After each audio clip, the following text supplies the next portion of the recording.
Hello दोस्तों, मैं विनोद बिंद आप लोगों का बहुत बहुत स्वागत करता हूं। और दोस्तों, आज हम पढ़ने वाले हैं ज्योग्राफी में गंगा नदी तंत्र का थर्ड चैप्टर। ठीक है, तो 2 वीडियो हमने ऑलरेडी बना दिया है। अगर आप लोग वीडियो नहीं देखें तो जाकर के प्लीज़ उसको देखिएगा। और ये हम तीसरा चैप्टर पढ़ने वाले हैं गंगा नदी तंत्र का। ठीक है, तो इसमें जो भी बची हुई नदियाँ हैं उसके बारे में जानेंगे। तो आइए शुरू करते हैं। पहला है गोमती नदी। गोमती नदी, देखिए इसके पहले जितनी भी अन्य नदियां हैं, हमने गंगा की सहायक नदियां उसके बारे में हमने पढ़ लिया है। तो अब ये जो बची खुची है ना, इसमें ये पूरा कवर हो जाएगा। तो इसके बारे में आइए देखते हैं क्या है गोमती नदी। गोमती नदी, इसका दोस्तों उद्गम पूछता है कि इसका उद्गम कहाँ से। उद्गम इसका जो है फुलहर झील है।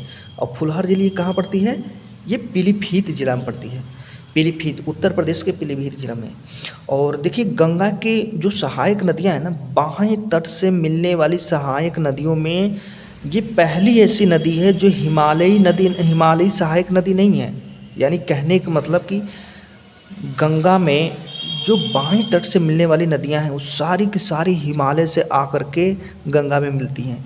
लेकिन जो गोमती नदी है ना, ये पहली ऐसी नदी है जो हिमालय से नहीं निकली है, ये किसी झील से निकली है। और वह झील है फुलहर झील। ये देखिए मोस्ट इंपॉर्टेंट क्वेश्चन है, इसको याद रखिएगा। नेक्स्ट है घाघरा नदी। इसका अन्य नाम देखिए सरयू नदी है। ठीक है, इसका दूसरा नाम सरयू नदी।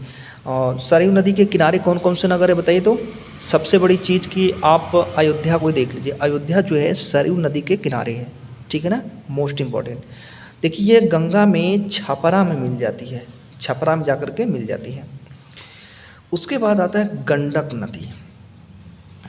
देखिए काफ़ी इम्पॉर्टेंट नदी है और बिहार में यह बहती है। गंडक नदी क्या है? गंडक नदी। इसका अन्य नाम देखिए क्या क्या है। नेपाल में इसको शालिग्राम बोलते हैं। नेपाल में शालिग्राम बोलते हैं और भारत में नारायणी बोलते हैं। देखिए इस नदी में जो है ना, एक को जो पूजा पाठ करने वाला पत्थर होता है शालिग्राम पत्थर, बहुत मात्रा में पाया जाता है। इसलिए नेपाल में इसको शालिग्राम नाम ही दे दिया गया है। ठीक है, इसका उद्गम कहाँ से हुआ है या कहाँ से निकली है? ये धौलागिरी एवरेस्ट चोटी के मध्य में है। ठीक है, धौलागिरी और एवरेस्ट चोटी के बीच से निकल करके आई है, ध्यान रखिएगा इसको। और ये सोनपुर में, बिहार के सोनपुर में गंगा में मिल जाती है। ठीक है, कहाँ? सोनपुर में। नेक्स्ट है कोसी नदी। कोसी नदी का अन्य नाम भी देख लीजिए। कोसी नदी को कौशिकी नदी, एक मिनट, कोसी नदी, कोसी नदी को कौशिकी नदी भी बोलते हैं। क्या बोलते हैं? कौशिकी नदी। देखिए सन कोसी नदी और तामुर कोसी नदी, ये दोनों नदियाँ जब आकर के मिल जाती हैं, इनका जल जो है ज्वाइंट में बहने लगता है, तब जाकर के कोसी नदी बन जाती है। क्या बन जाती है? कोसी नदी। यानी सन कोसी नदी और तामुर कोसी नदी, ये दोनों जब आपस में मिलती हैं तब कोसी नदी का निर्माण होता है। कोसी नदी को बिहार का शोक कहा जाता है। कोसी नदी को बिहार का शोक कहा जाता है। कमेंट में आप लोग बताइएगा उड़ीसा का शोक किसको कहते हैं और पश्चिम बंगाल का शोक किसे कहते हैं, कौन से नदी को, आप लोग ज़रूर बताइएगा। देखिए कोसी नदी को बिहार का शोक इसलिए कहा जाता है क्योंकि हर साल नेपाल से जब निकलती है ना, तो बहुत सारा मतलब अंदर बहुत सारा जल लेकर के आती है नेपाल से बरसात के महीने में। और ये ला करके पूरा का पूरा जल जो है बिहार के क्षेत्रों में, जिस क्षेत्र से बहती है उधर छोड़ देती है। इससे भयंकर बाढ़ें आती रहती है इस नदी में और बहुत ही ज़्यादा जनधन की हानि होती है। ठीक है, और यह नदी मार्ग बदलने के लिए प्रसिद्ध है। मार्ग बदलने के लिए प्रसिद्ध है, यानी कि आज यह नदी एक जिस क्षेत्र से बह रही है, कोई ज़रूरी नहीं कि कल भी वह अगले साल भी उसी क्षेत्र से बहे, नहीं।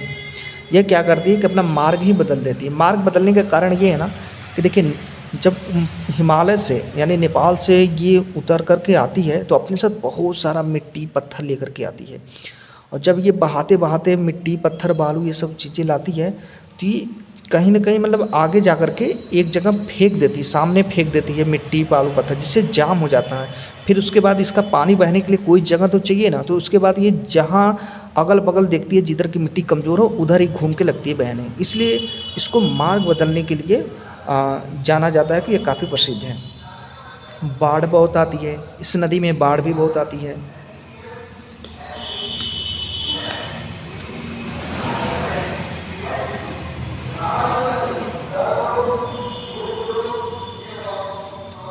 महानंदा नदी। कौन सी नदी? महानंदा नदी। यह महानदी नदी के बारे में नहीं बोल रहे हैं दोस्तों, यह महानंदा नदी है। देखिए यह महानदी से अलग है, ठीक है। यह पश्चिम बंगाल की दार्जिलिंग पहाड़ियों से निकली है। कहाँ से? पश्चिम बंगाल के दार्जिलिंग पहाड़ियों से निकली है। देखिए महानदी नदी जो है गंगा की सबसे पूर्वी या अंतिम सहायक नदी है। गंगा की सबसे पूर्वी या अंतिम सहायक नदी है, इसको याद रखिएगा। नेक्स्ट है हुगली नदी, ठीक, हुगली नदी। देखिए पिछली वीडियो में मैंने आपको बताया था कि कैसे गंगा का नाम हुगली नदी हो जाता है। गंगा नदी जब पश्चिम बंगाल में पहुंचती है तो दो शाखाओं में बट जाती है। एक शाखा तो बांग्लादेश में चला जाता है भागीरथी के नाम से, और जो दूसरी शाखा है ये पश्चिम बंगाल में ही कोलकाता के किनारे से होकर के बहने लगती है। इसको हुगली नाम दिया गया है, ठीक है ना। तो गंगा का ही नाम पश्चिम बंगाल में हुगली नदी हो गया है, ध्यान रखिएगा। इसके किनारे कोलकाता स्थित है, ठीक। और इसकी सहायक नदी कौन सी है? दामोदर नदी।